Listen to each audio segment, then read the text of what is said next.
Yun, magandang araw po sa inyo lahat. Welcome po sa Makapili TV. So, naglabas po ng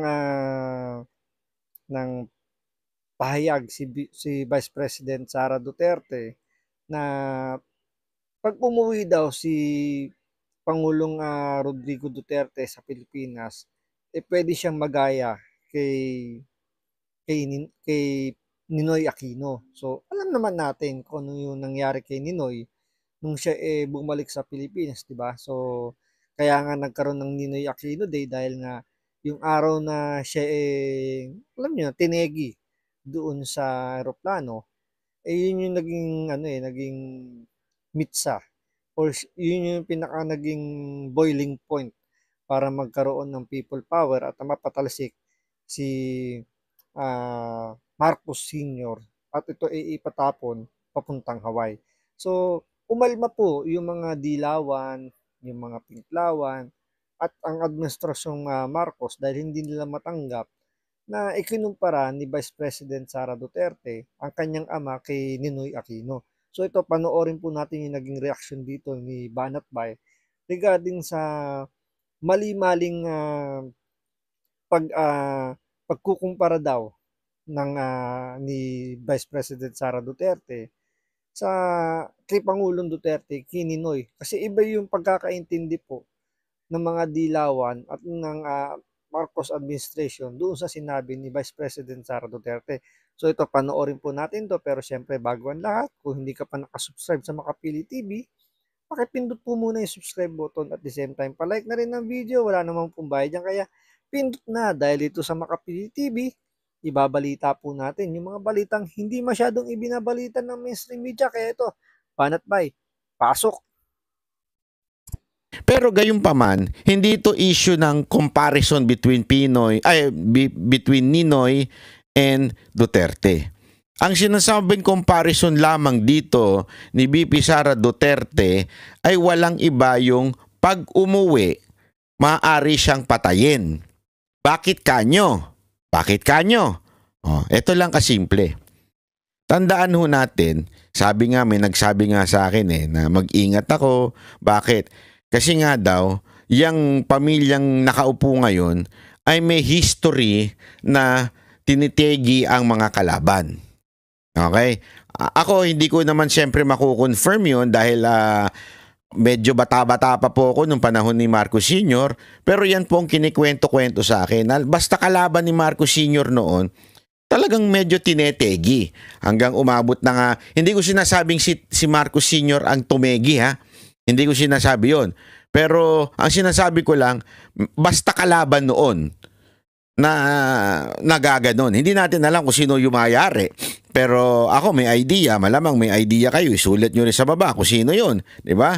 O balita ko, may estrella yun dito di ba? Talagang medyo Banat Bay, mukhang nasa uniform personnel, parang gano'n, nasa military or policeman, parang gano'n kasi may estrella. So ang tanong, yung tinutukoy kaya rito ni Banat Bay hanggang ngayon buhay pa ba? 'Di ba? Kasi maraming bali-balita nun na yung tumegi daw mukhang malapit daw kay Ninoy. So may posibilidad din kaya na parang inside job yun. So tuloy lang natin to. matindi ang nun, mga lahat ng kalaban nun pinakukulong o di kaya tinetegi. Yun po yung sinasabi ni BP Sara today. Yung comparison na yon. Dahil ngayon, ang nakaupo ay isang Marcos. At maaari, ang kalaban ni Marcos o posisyon ni Marcos ay maaring mategi. Yun yung comparison na yon. Pero wala naman pong direktang sinasabi si BP Sara Duterte na papatayin sila ni Marcos. Wala silang sinasabing ganun.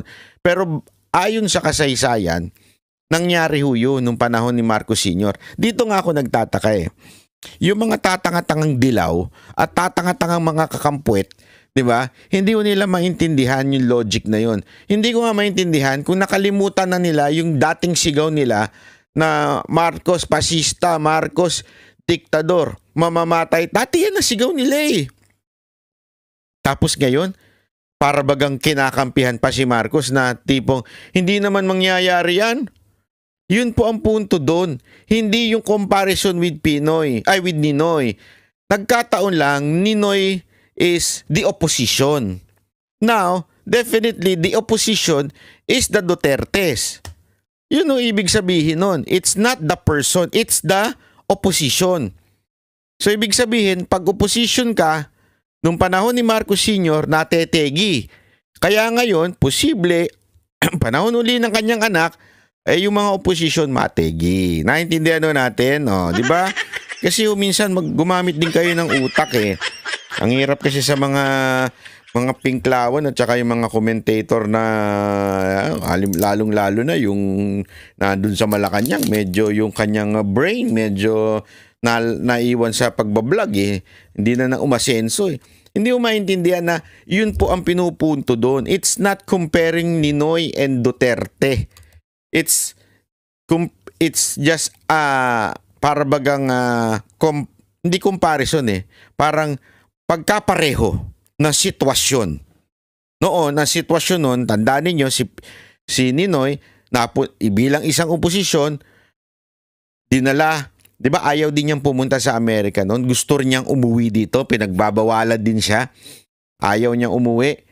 Gusto niya umuwi, ayaw ng mga kamag-anak niya, ayaw ng mga kaalyado niya na umuwi dito. Pero nagpilit si Ninoy. Yun naman din, ngayon din, si Pangulong Duterte, pinagbabawalan din siya ng mga tao na dito ka na lang, huwag ka na umalis dito. Kung magkaroon man ng house arrest, dito ka na lang, huwag ka na umuwi kasi iba na ang atmosphere sa Pilipinas pagdating sa oposisyon. Talagang wala ako sinasabi si Marcos ang gumagawa nito, hindi ko sinasabi si BBM. Pero lahat ng nagiging oposisyon binabala sa kanyon, 'di ba? Ika nga talagang lahat po ay gustong mawala. From Pastor Kibuloy, SMNI, Duterte, di ba? O ano pa? Sino pa? Lahat ng mga kaalyado, kinakasuhan yung Cebu Mayor, di ba? Mga kinakasuhan no. Sino pa ang mga vloggers Basta oposisyon kailangan matanggal sa Pilipinas. Ganun ang ginagawa ng gobyernong ito, which is may kulang dito si Banat Bay, hindi niya naisama si Congressman Arnie Tevez. Tandaan ninyo tinanggal siya bilang congressman ng kumbaga nung walang masyadong due process. Dahil iniisip nila na si Congressman Tevez hindi sumuporta kay Pangulong Bongbong Marcos. Pinag-initan siya ng pinsan ni Pangulong Bongbong Marcos. Tinanggal kagad siya sa Ethics Committee ng House of Representatives. Pero yung may kaso ng child abuse, hindi po sinisibak pa ng House of Representatives. Napakabigat na grounds yun para isuspend man lang yung kongresista na yun. Pero until now, nakakapag-attend pa ng committee hearing dyan sa Kongreso.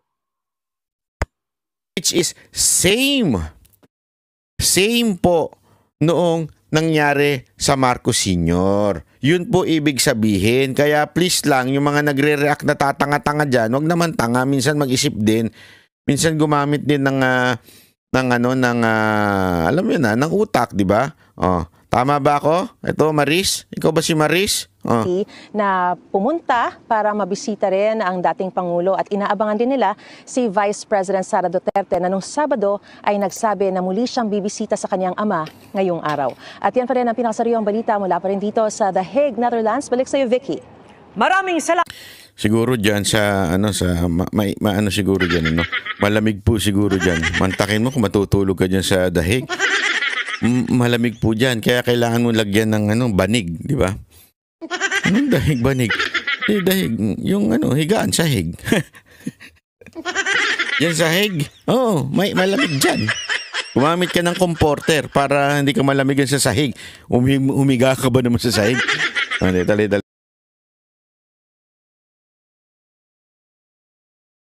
Last na yan ang pag-joke mo itigil mo na yan, nakakasira yan ng career, yung ganyang klaseng pag-ship mo ng from politics to comedy, medyo hindi nababagay, medyo distansya tayo dyan sa mga patawa mo at alam mo naman yung mga detractor mo, hindi yan nagugustuhan laban sa'yo.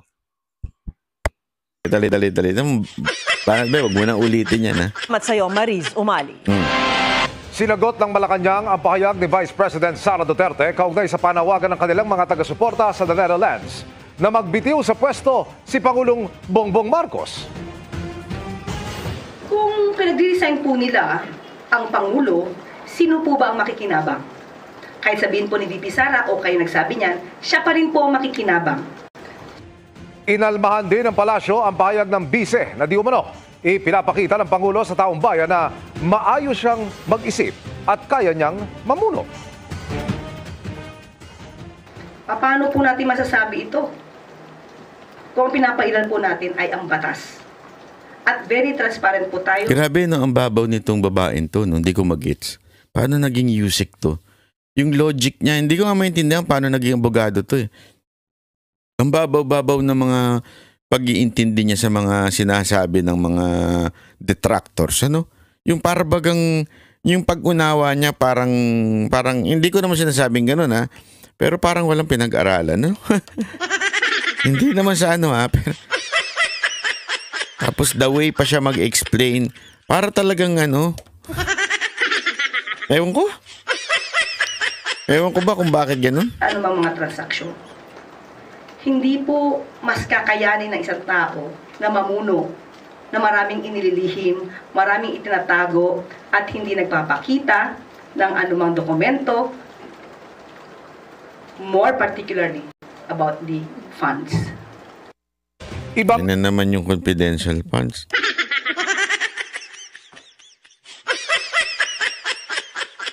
Hulaan nyo kung sino yung ano niya. Tingnan mo, binabanatan niya si VP Sara Duterte pero ang dinidescribe niya, best description ng Pangulo niya. Tingnan mo. Kung ang pinapailan po natin ay ang batas. At very transparent po tayo sa anumang mga transaksyon. Hindi po mas kakayanin ng isang tao na mamuno, na maraming inililihim, maraming itinatago, at hindi nagpapakita ng anumang dokumento. Ayun. Maraming nililihim. Sino ba maraming lihim dyan? Yung mga trip niyo sa US. Di ba? Tatalbog sa'yo lahat ng sinasabi mo, Day. Ano pa? Hindi lang yun. At hindi daw nagpapakita ng dokumento. Kamusta naman yung budget natin?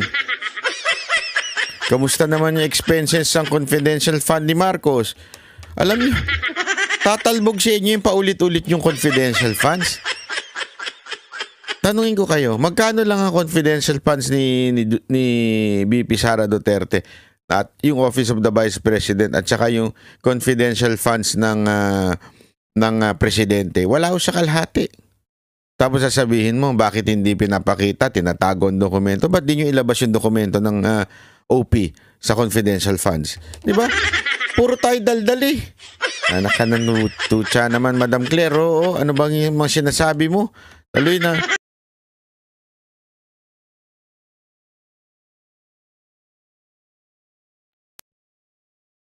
Attack and collect, defense and collect. So lahat na lang ng isinasagot dito ni Attorney Claire is laging laging naka-defensive mode. Kasi may punto rito si Banat Bay na yung confidential funds na sinasabi ni Attorney Claire, 125 million lang yung kini-question. Samantalang yung Office of the President, ang kanyang confidential funds ay nasa 4-point-something billion. Billion to million, napakalayo ng difference. Pero, kini-question lang nila yung confidential funds si Vice President Sara Duterte, which is napakalit lang. Compare naman dun sa billion pesos na confidential ng presidente na until now, wala namang sinasabi kung saan ginagamit. Pero gusto nilang malaman yung confidential funds si Vice President Sara Duterte. Gusto nilang malaman kung saan ginamit at paano yung ginamit. So, abangan pa natin sa mga susunod na araw kung paano pa kumbaga ididepensa ni Attorney Claire yung mga gusot ni Pangulong Bongbong Marcos sa pang-araw-araw na issue ng ating bayan. So maraming salamat sa panonood. Ingat po kayo lagi. God bless.